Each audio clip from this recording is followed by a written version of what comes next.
Welcome back everyone. स्वागत है आपका एक बार फिर से रोशन सा स्टडी पॉइंट पर। तो आज की इस वीडियो में हम बात करने वाले हैं क्लास 11th का बहुत ही important chapter number first, the portrait of a lady.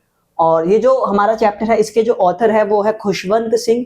तो इस पूरी स्टोरी के अंदर हमें ये सब मतलब ऑथर और उसकी जो ग्रैंड मदर है उनका क्या रिलेशनशिप है वो हमें देखने को मिलेगा, और किस तरीके से जो उनका रिलेशनशिप दोस्ती का था वो आगे चल के टूट जाता है और अलग अलग फेजेस उनके लाइफ में आते हैं।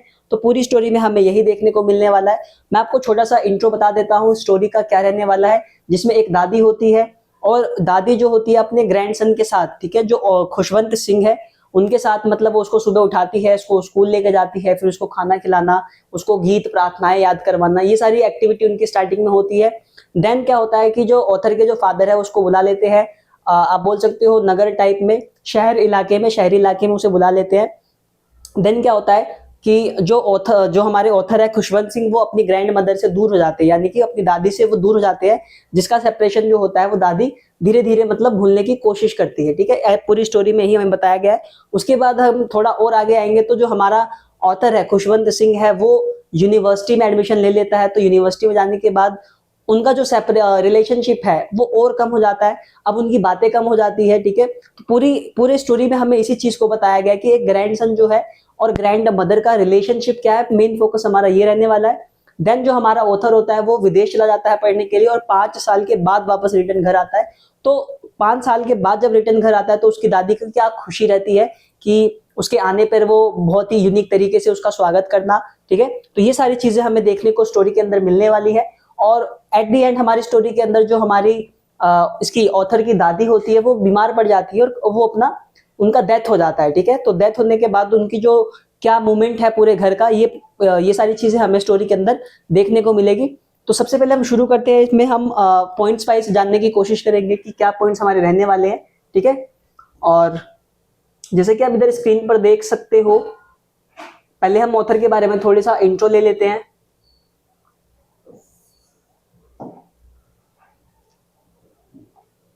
देखो, Khushwant Singh was one of the prominent Indian writer and columnist. In the story, the author drew a pen portrait of his grandmother. He has beautifully written an account of his relationship with her grandmother. ठीक है, तो ये क्या कर रहे हैं, ये अपना जो रिलेशनशिप है अपनी ग्रैंड मदर के साथ उन्होंने ब्यूटीफुली एक बहुत ही यूनिक वे में बताने का कोशिश किया है। ठीक है, तो बहुत ही इंटरेस्टिंग स्टोरी आप इसको कह सकते हो। ठीक है, सेकंड हम स्टार्ट करते हैं इसका। देखो, सबसे पहले हम जानेंगे कि ऑथर का अपीयरेंस क्या है उसकी ग्रैंड मदर के लिए। तो ऑथर क्या सोचता है अपनी ग्रैंड मदर के बारे में। ठीक है, तो यहाँ पे आप देख सकते हो ओल्ड की बात की गई है, short, fat and slightly bent, यानी कि ऑथर बता रहे हैं कि जो उनकी जो ग्रैंड मदर है उनकी हाइट छोटी है और साथ साथ वो थोड़ी मोटी भी है। ठीक है, मोटी होने के साथ वो थोड़ा ऐसे झुक के चलती है, यानी कि आपने देखा होगा बहुत सारी ओल्ड लेडीज को कि उनकी जिनकी हाइट छोटी होती है और थोड़ा वो बेंट होके चलती है। तो वही ऑथर बता रहे हैं वो अपनी ग्रैंड मदर के बारे में कि उनकी ग्रैंड मदर इस तरीके की है। Silver hair scattered untidily on wrinkled face. ठीक है, अब सिल्वर हेयर यानी कि बूढ़े लोगों को आप देखोगे तो सिल्वर हेयर होते हैं उनके। ठीक है, तो वही वो बता रहे हैं कि उसकी ग्रैंड मदर के सिल्वर हेयर है। ठीक है, प्लस में रिंकल्ड फेसेस, यानी कि झुर्रियां जो है, झुर्रियां जब आप ज्यादा एज के हो जाओगे तो आपका चेहरा डल होना स्टार्ट हो जाएगा, आपके चेहरे पे रिंकल आना स्टार्ट हो जाएंगे। तो ऑथर वही हमें बता रहे हैं। Dressed in white hobbled around the house, one hand resting on waist the other.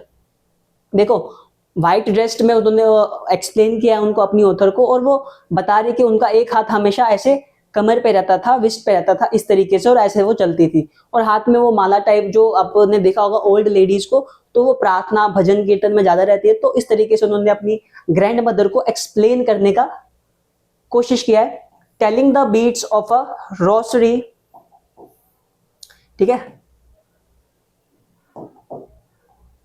Now not very pretty but always beautiful, compare her calm and serene face to a winter landscape. देखो, अब author क्या कर रहे हैं, author वो अपनी जो उनकी जो ग्रैंड मदर है उनको वो बता रहे हैं उनके बारे में कि जो उनकी ग्रैंड मदर कैसी दिखती है। तो जैसे विंटर के जो पहाड़ होते हैं ना, व्हाइट कलर के पहाड़ आपने देखा होगा, तो उस तरीके की उनकी जो ग्रैंड मदर है वो वैसी ही दिखती है। तो इस तरीके से वो अपनी ग्रैंड मदर को हमारे सामने हमारे इस चैप्टर में एक्सप्लेन किया गया है। Now move on to another point. Part A से हम शुरू करने वाले हैं। यहाँ पे आप देख सकते हो पार्ट ए दिया गया है जिसमें बताया गया है फेज इन रिलेशनशिप। ठीक है, तो उनका जो रिलेशनशिप है, किस तरीके से स्टोरी में रिलेशनशिप को दर्शाया गया है, हमें वो समझ लेते हैं। फेज 1 की बात करें तो इन विलेज, ठीक है, पहले गांव के अंदर की बात कर लेते हैं। ऑथर्स अर्ली चाइल्डहुड, यानी कि ये कब की स्टोरी है, तो उनके गांव की स्टोरी है जब ऑथर बहुत छोटा होता है।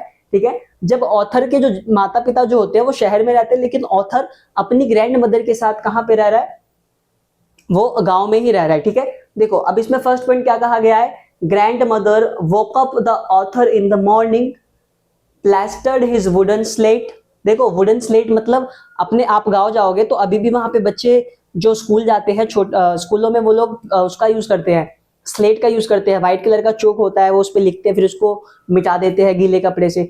तो वो ग्रैंड मदर क्या करते हैं, सुबह सबसे पहले उठ जाती है, उसको भी उठाती है, उसके जो स्लेट होता है उसको वो साफ करती है। Served him stale chapatis with a little butter and sugar spread. देखो वो उसको फिर क्या, जो बासी रोटी होती है, बासी रोटी पे वो मिल्क और शुगर लगा के वो उसको अपने ऑथर को जो हमारे ऑथर है खुशवंत सिंह, उसको वो सर्व करती है। ठीक है, उसके बाद अकम्प्लेन्ड हिम टू स्कूल। ठीक है, उसके साथ उसको स्कूल ले जाना, जो भी वहां पे जो पाठशाला होती है वो मंदिर से वहां पे कनेक्टेड रहता था पहले के जमाने में, तो वहां पे ये चीज बताई गई है। He study alphabets, she read the scripturals in the temple attach to the school. देखो वहां के जो स्कूल थे वो टेम्पल से, मंदिर से कनेक्टेड रहते थे, मंदिर से जुड़े हुए रहते थे, और वहां पे जो हमारा ऑथर होता था वो अल्फाबेट वर्णमाला वगैरह सीखता था, और जो हमारी जो उसकी जो ग्रैंड मदर है वो मंदिर में जाकर जो प्रार्थनाएं होती हैं, गीत होते हैं, वो उसको गाती थी। ठीक है, गुनगुनाती थी। On their way back home she fed stale chapatis to stray dog. ठीक है, अब स्कूल से जब वो घर आते थे तो स्कूल के घर आने टाइम जो भी स्ट्रीट के डॉग होते थे उनको वो लोग चपाती, जो बासी रोटियां होती थी, वो लोग खिलाते थे, यानी कि ग्रैंड मदर उसकी सर्व करती थी। ठीक है, तो ये हमारा फेज 1 रिलेशनशिप का था। ठीक है, जिसमें ऑथर क्या कर रहा है, ऑथर के अर्ली चाइल्डहुड की बात कही गई है कि वो अपनी दादी की माँ के साथ किस तरीके से रहता था, क्या उनका रूटीन हुआ करता था, तो हमें ये चीज यहाँ पे देखने को मिल रही है।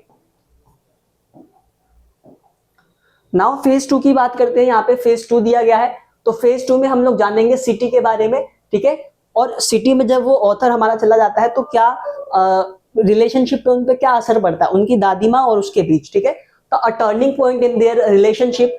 देखो फेज 2 जो है, यानी कि सिटी का जो फेज 2 है, ये उन दोनों की रिलेशनशिप में एक टर्निंग पॉइंट साबित होता है। टर्निंग पॉइंट बोले तो उनका जो मोड होता है ना रिलेशनशिप का, वो मतलब मोड चेंज हो जाता है। ठीक है, देखो author went to a city school in a motor bus. ठीक है, पहले तो वो अर्ली चाइल्डहुड में कैसे जाता था, अपनी दादी माँ के साथ जाता था स्कूल, बट अब शहर में क्या हो गया, अब शहर में ऑथर एक मोटर बस में स्कूल जा रहा है। ठीक है, मोटर बस में आप अभी देखते हो तो वैन आती है, कुछ बच्चों को बस लेके जाती है ना, तो इस तरीके से हमारा ऑथर अब क्या कर रहा है, सिटी में मोटर बस के द्वारा स्कूल जा रहा है। Now the grandmother could no longer accompany him study English law of gravity. ठीक है, अब जो ग्रैंड मदर है हमारी, उसकी बात उतनी हो नहीं रही है। ठीक है, क्योंकि वो लोग दूर हो चुके हैं। अब ग्रैंड मदर गांव में रह रही है और जो हमारा ऑथर है वो कहाँ आ चुका है, शहर में आ चुका है। ठीक है, Archimedes principle and many more thing but no teaching of God and scriptures. ठीक है, देखो अब इसमें बताया गया है कि हमारी स्टोरी में बताया गया कि अब नगर के जो स्कूल होते थे, यानी कि शहरों के जो स्कूल होते थे, वहां पे उनको क्या पढ़ाया जाता था, तो आर्किमिडीज का सिद्धांत पढ़ाया जाता था। ठीक है, गुरुत्वाकर्षण चीजें, ऐसी ऐसी चीजें उनको पढ़ाई जाती थी, लेकिन ग्रैंड मदर कह रही है कि अब उन्हें प्रार्थनाएं और गीत नहीं पढ़ाया जा रहा है। ठीक है, तो इस बात को वो यहाँ पे हमें देखने को मिलता है स्टोरी में। Grandmother was upset as she could not understand anything that was taught in school. वो अपसेट इस बात से है कि जो भी चीजें स्कूल में पढ़ाई जा रही है वो उसको समझ में नहीं आ रही है, तो इस बात को लेकर हमारी ग्रैंड मदर क्या हो जाती है, थोड़ी अपसेट फील करती है। She was distressed that there was not teaching of God and scriptures in the school। वो डिप्रेस भी है, क्यों, क्योंकि स्कूलों में भगवान, प्रार्थनाएं, गीत, ये सारी चीजें नहीं पढ़ाई जा रही है। तो इस बात को लेकर हमारी जो ग्रैंड मदर है वो थोड़ी अपसेट फील कर रही है। ठीक है, she dislike music as it was a monopoly of हार्लोस्ट and beggars. Grand mother felt scheduled but did not complain. ठीक है, वो बहुत ही वैसा फील करते हैं, लेकिन उसकी कंप्लेन वो लोग वो नहीं कर पा रही एक तरीके से। तो स्टोरी में फेज 2 में हमें ये बताया गया है सिटी के बारे में। नाउ आगे बढ़ते हैं। देखो फेज 3 क्या कहता है। फेज 3 कहता है हमारा ऑथर जॉइन्स यूनिवर्सिटी। अब हमारा ऑथर क्या ज्वाइन कर चुका है, यूनिवर्सिटी में आ चुका है, यानी कि अपने कॉलेज की पढ़ाई में आ चुका है। देखो क्या बताया गया फेज 3 के अंदर, given a separate room which snapped the common link of friendship. तो यहाँ पे हमारे जो ऑथर को एक यूनिवर्सिटी में जब वो शामिल हो जाता है, जब जुड़ जाता है, तो वहां पे उसको एक अलग सा रूम दिया जाता है जहां पे उसको नए दोस्त देखने को मिलते हैं। ठीक है। Grandmother rarely talked to anyone, spent most of her time spinning wheel, racketing। ठीक है। अब ग्रैंड मदर क्या करती है, जो अपना टाइम होता है वो धीरे धीरे दूसरी चीजों में लगाती है। कभी वो अपनी मालाएं बुनती है, ठीक है, कभी वो अलग दूसरी क्रिया करती है, गीत गाती है, प्रार्थनाएं गाती है। इस तरीके से वो अपनी बातों को दूसरे के साथ शेयर करती है। Prayers feeding the sparrows in the afternoon. ठीक है। अब वो प्रेयर्स करती है, प्रार्थनाएं गाना, गीत गाना, और स्पैरो को, ठीक है, अब स्पैरो को क्या करती थी, उसको खाना खिलाती थी। खाना बोले तो कुछ भी आप बोल सकते हो, जो चिड़िया को पसंद आता है वो फीड करवाती थी, खिलवाती थी। ठीक है। तो फेज 3 में हमारा ऑथर्स का यूनिवर्सिटी की बात की गई है। आप जब बुक ओपन करोगे तो उसमें हर एक फेज के बारे में अच्छे डिटेल में दिया गया है। तो आप एक बार अपनी बुक को भी रीड कर लेना, ताकि अंडरस्टैंडिंग आपकी और अच्छी हो जाए। ठीक है। आगे बढ़ते हैं। देखो फेज 4 में क्या कहा गया है, ऑथर गोज एब्रोड। ठीक है। और देखो एब्रोड यानी कि विदेश चला गया। जो हमारा ऑथर है अब विदेश जा चुका है। Grand mother did not get disturbed, went to the railway station to see off the author and kept praying। ठीक है। ग्रैंड मदर भी उसके साथ, मतलब उसको डिस्टर्ब ना हो इस तरीके से, ठीक है, उसके साथ रेलवे स्टेशन पे जाती है, उसको मतलब बाय बाय जो भी उनका है करना इस तरीके से। ठीक है ना। author thought when the grandmother kissed him on the forehead face। देखो यहाँ पे फेज 5 स्टार्ट हो रहा है, तो अभी हम इतना यहां से यहां तक देख लेते हैं। अब ऑथर क्या कर रहा है, जो ऑथर की ग्रैंड मदर है, जब वो विदेश जा रहा है तो उसके जो फोरहेड पे, यानी कि फोरहेड ये वाला हिस्सा होता है हमारा, तो फोरहेड पे यहाँ पे वो उसकी ग्रैंड मदर किस करती है, उसके माथे को चूमती है और उसको आशीर्वाद टाइप देती है। ठीक है। क्योंकि वो 5 सालों के लिए विदेश जा रहा है अपनी ग्रैंड मदर को छोड़कर, फैमिली को छोड़कर। तो ये सारी चीजें बताई गई है। फेज 5 यहां से शुरू है।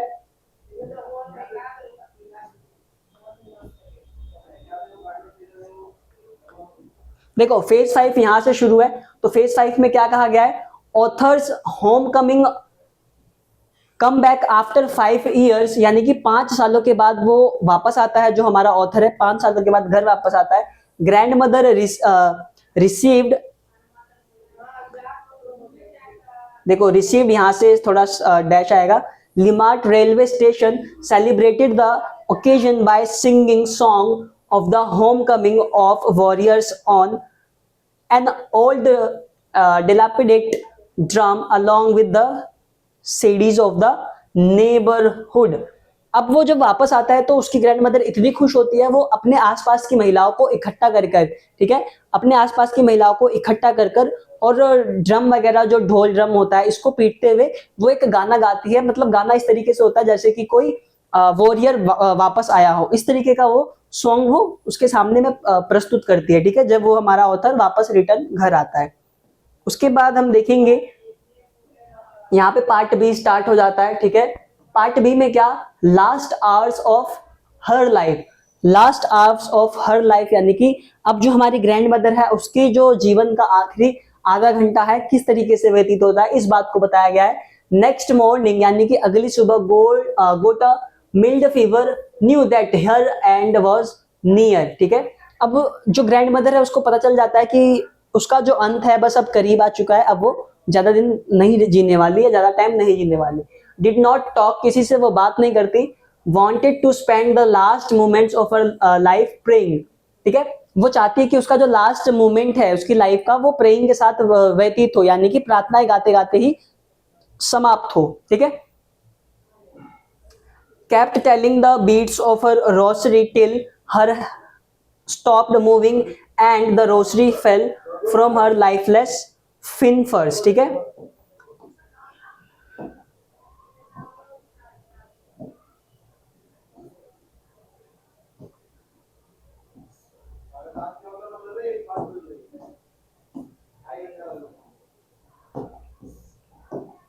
देखो ये पार्ट सी है हमारा। पार्ट सी में क्या बताया गया है, मॉर्निंग बाय द स्पैरो, ठीक है, mourning by sparrow, hundreds of sparrow mourned her death as there set silently, ठीक है। तो अब जब उसकी जो ग्रैंड मदर है जब वो डेथ कर जाती है तो उसको आंगन में बिछाया, मतलब आंगन में लिटा के लाल कपड़े से उसको ढका जाता है। उसके बाद जितनी भी स्पैरोज होती है, जितनी भी गौरैया होती है, वो सारी उसके आसपास आकर बैठ जाती है। लगभग बहुत सारी 100 की बात की गई है, ठीक है ना। बहुत सारी स्पैरोज आके उसके आसपास बैठ जाती है और बैठ कर वो कुछ बोलती नहीं है, बस चुपचाप उनके मतलब उसके पास बैठी रहती है, ठीक है।